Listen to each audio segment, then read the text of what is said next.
Assalamualaikum warahmatullahi wabarakatuh. Saat acana hayu urang panjatkeun puji syukur ka Allah Subhanahu wa taala anu Maha Esa. Janten urang sadayana tiasa kempel di ieu acara dina kaayaan sehat. Dina waktos ieu abdi bade nerangkeun tentang kebersihan. Nyaeta kumaha pentingna ngajaga kebersihan diri, gaduh pola hidup nu sae sareng nu sejena.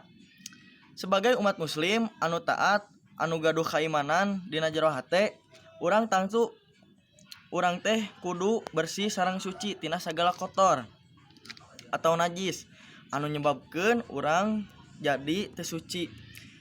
Allah Subhanahu wa taala mah resep kana hambana nu merhatikeun jeung ngajaga kebersihan. Bersih eta teh kaasup kana raga urang, diri urang sareng lingkungan di sekitar urang. Tapi kebersihan eta teh rupina macem-macem.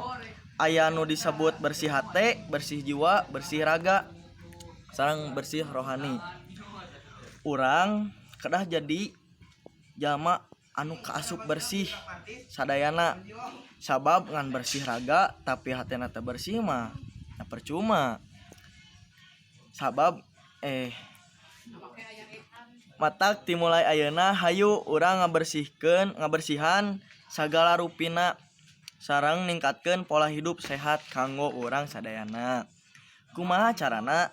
Tiasa tina micen sampah ka tempatna, mandi 2 kali sehari, sapoe, ngumbah panangan ku sabun sareng cai anu ngalir sareng sejena. Cekap sakitu wae nu tiasa ku abdi sampaikeun nyanggakeun hatur nuhun ka perhatosana. Wassalamualaikum warahmatullahi wabarakatuh.